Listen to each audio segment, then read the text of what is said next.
todo el mundo mira el petróleo. Sin embargo, ¿qué otras cosas tenemos que ver? Bueno, obviamente el riesgo país para la Argentina es un indicador clave, porque la Argentina necesita volver a los mercados voluntarios de crédito, a pesar de que la estrategia de Milei y de Luis Caputo, el ministro de Economía, fue, por lo menos en lo que va a ser este primer semestre, abandonar esa idea, y por eso se fue el secretario de Finanzas, que era el encargado de intentar volver a los mercados financieros de crédito. Pero la verdad que teniendo en cuenta que somos un país emergente y que hay mucha aversión al riesgo y que vamos a empezar a ver en los próximos días este concepto de flight to quality, de volar hacia la calidad de los activos financieros en el exterior, lo que vamos a ver es que si muchos países creen que la Argentina es un país emergente que está entre los más riesgosos, esto va a hacer que muchos retiren sus capitales de los bonos argentinos. Por eso vemos caídas de bonos, por eso vemos aumento de riesgo país. Esta es la imagen del ataque a Teherán que se produjo el sábado por la noche en lo que tiene que ver con uno de los lugares donde se produce hidrocarburo. En una semana lanzó 3.400 ataques contra Irán, el régimen de Israel. Eso es lo que dijo Netanyahu, que también tuvo heridos en Israel por la réplica iraní de ayer y de esta mañana. Hay confirmados 2 víctimas fatales. Sobre Tel Aviv se abatió una lluvia de misiles, drones, armas de racimo. En todo este contexto, Trump amenazó a Irán con una destrucción total, ataques de extrema dureza. Lo cierto es que Netanyahu dijo ya que Israel domina el espacio aéreo de Teherán. En una semana lanzó, insisto, estos 3.400 ataques. Putin prometió el apoyo indefectible de Rusia al nuevo líder supremo de Irán, que fue electo el fin de semana en el contexto de la asamblea de expertos, 88 expertos religiosos que eligen dentro de la teocracia al líder supremo, que reemplazó al ayatollah Ali Khamenei, es su propio hijo. Dicen que es más radicalizado, más belicoso que incluso el anterior líder. En el medio, el fin de semana, Trump se ofuscó con el Reino Unido, negó la ayuda y el envío de portaaviones que finalmente Steinmeier había comunicado el día sábado. Dijo, ya es tarde, ya nos ocupamos nosotros, nadie se debe sumar a una guerra cuando ya la estamos ganando. Hubo una explosión muy fuerte en Oslo, cerca de la embajada de los Estados Unidos. Hubo alguna preocupación, por suerte no pasó a mayores, pero el ataque de Irán a Chipre ha disparado la alerta en Europa y la reacción, entre otros, de Emmanuel Macron, el premier francés, que efectivamente ha dicho que se va a ocupar del tema y que cuando se ataca a Chipre se ataca a Europa. Y por lo tanto ha anunciado que Francia va a contribuir a la seguridad del Mar Rojo. Esto es lo que dijo Macron en los últimos discursos muy breves de esta misma mañana, hace un ratito. Con la OTAN, que confirmó que derribó un misil balístico iraní sobre el espacio aéreo turco. Lo confirmó incluso el ministro de Defensa de Turquía. Es la segunda vez en una semana que el sistema de los aliados intervienen para proteger el espacio aéreo de Turquía. Y Ursula von der Leyen, la titular de la Unión Europea, dijo: Europa ya no puede ser la guardiana del viejo orden mundial, de un mundo que ha desaparecido. La presidenta de la Comisión Europea llamó a reformular el sistema internacional basado en la norma y dijo: no se debe llorar por el régimen iraní que ha infligido muerte e impuesto represión a su propio pueblo. Todo esto en un contexto muy complejo, donde hasta Trump no se animó a ponerle plazos como le venía poniendo al fin de la guerra, el fin de semana. Dijo que podía durar más. Incluso el presidente Milei esta mañana en una entrevista en Now con Julieta Tarrés dijo efectivamente que la inflación va a tender a la baja después de marzo-abril, en tanto y en cuanto no se prolongue la guerra. Porque eso podría tener correlato e impacto justamente en la cuestión inflacionaria, que me parece, Francisco Male, es lo que tenemos que ver cerca, ¿no? A ver, Francisco, no sé si coincidís conmigo, pero con esta, digamos, con la ponderación que tiene el combustible en el índice de precio al consumidor a nivel nacional, esta estrategia de micropricing también para morigerar un poco el impacto. ¿Vos qué opinás? Sí, en general en el IPC, digamos, los combustibles no tienen un impacto muy importante. Lo que sí hay que tener en consideración que hay aumentos de segunda vuelta, digamos. O sea, obviamente esto impacta, por ejemplo, el aumento del combustible tiene un impacto directo, pero después impacta en el precio del transporte, claro. Y el precio del transporte impacta en el precio de los alimentos, por ejemplo. Entonces empezás a tener esas segundas vueltas y se empieza a complicar, aparte, en un mundo donde cada vez más países se meten a la guerra y donde vos ves que las señales de Irán son de resistencia. Bueno, obviamente quizás no es solamente el precio del petróleo lo que tengamos que empezar a ver, sino el gas, sino otros productos que importan y se exportan, porque aparte estamos yendo hacia una guerra más generalizada, que hoy se concentra en Medio Oriente, pero que involucra cada vez más actores, ¿no? Ahora, Francisco, con respecto al tema del precio del dólar, ¿no? Porque también está jugando el Banco Central, estamos viendo, creo que son ya 39 rondas, corregime si no, ¿cómo puede llegar a impactar? Porque también aparece el factor miedo o el factor incertidumbre, mejor dicho.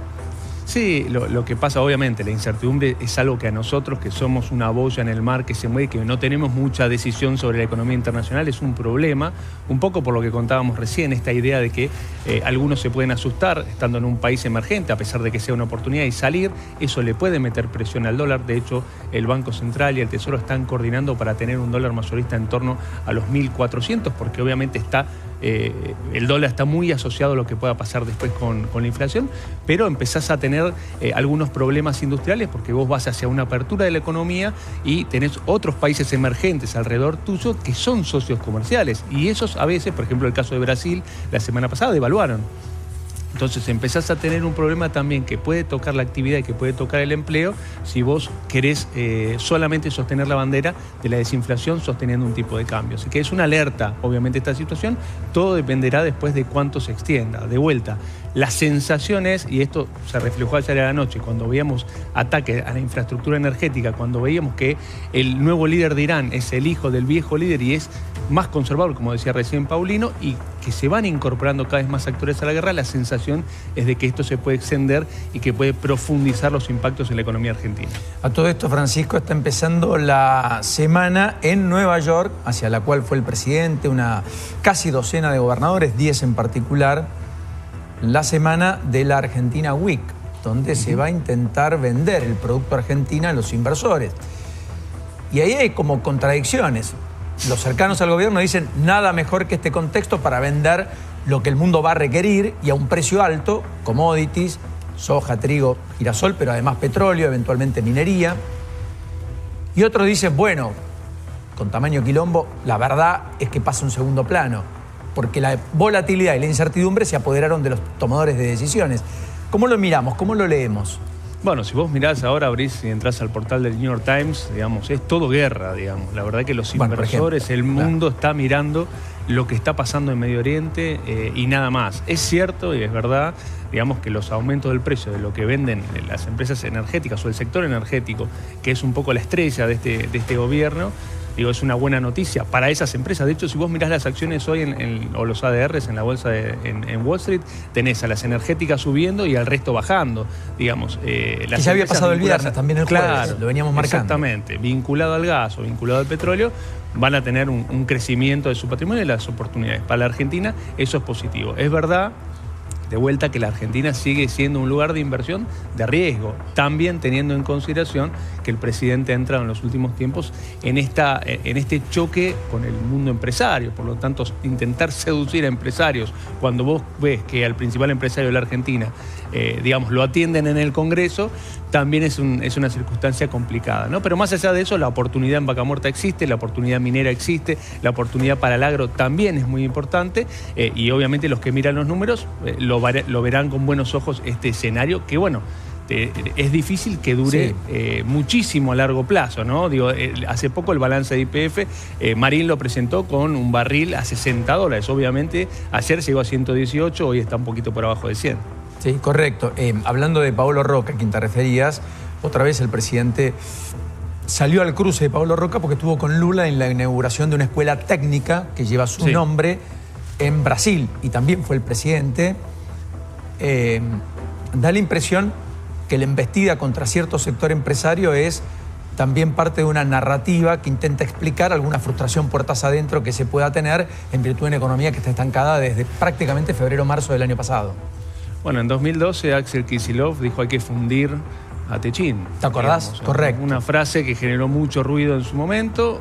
Obviamente, digamos, si hay algo que Santiago Caputo sabe, es canalizar la frustración y la bronca que hay en la sociedad hacia ciertos sectores, porque eso es lo que hace, bueno, eso es lo que cuenta Giuliano da Empoli en El Mago del Kremlin. Me parece que eso el presidente lo hace bien.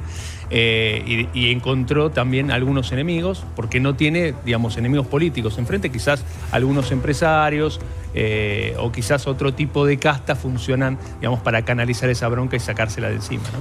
Ahora, la pregunta del millón es: Sebastián Loquetec, el titular de Bank of America, dijo: el objetivo del evento, a propósito de la Argentina Week, es que las inversiones no esperen las elecciones del 2027. Porque claro, para el gobierno, para el programa económico, para la expectativa, que las inversiones pongan un impasse hasta octubre del año próximo, que es un terreno largo, son 18 largos meses, 1 año y medio. Y eso podría gestar que en una economía que el gobierno imagina reseteándose y apalancándose básicamente a propósito de la inversión más que del consumo, como venía ocurriendo hasta acá, si la inversión espera, definitivamente todo va a quedar medio trabado. Y en una economía trabada, el mal humor crece, digamos. ¿Vos tenés la impresión de que esto puede acelerar el apetito por Argentina o lo puede posponer? ¿La situación de la guerra o la situación de la alternancia? No, la guerra para mí pospone. Digo, si vos mirás el riesgo país, hoy ves bonos, digamos, en venta, en rojo, gente saliendo. Obviamente, de vuelta, esto es minuto a minuto, habrá que ver cómo sigue y cuánto se extiende. Si uno escucha a los analistas internacionales, la guerra está ganada y vos lo que tenés son, golpes medio de desesperación de Irán. Hay que ver cuánto aguanta en esa situación y también cuánto aguanta Trump, teniendo en consideración que tiene elecciones a fin de año, que le subió el precio de la nafta un 17% en Estados Unidos, y lo mismo en Netanyahu, ¿no? Que también tiene elecciones.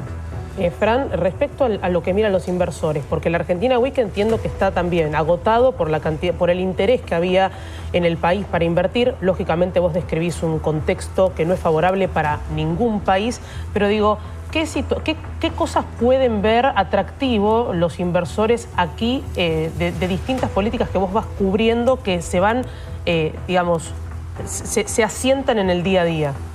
No, la Argentina siempre fue un mar de potencialidades, digamos. Lo que siempre jugó en contra fue la macroeconomía. La macroeconomía está de alguna manera ordenándose. Ha sido muy bueno el trabajo de Luis Caputo, de Santiago Bausili, digamos, va en ese camino. Pero bueno, las empresas no solamente miran macroeconomía, después miran lo que decía Paulinos, cuál va a ser la alternancia, te empiezan a mirar a futuro, te patean la pelota para adelante, va a seguir Milei, puede ganar el peronismo. No, y demanda y consumo también.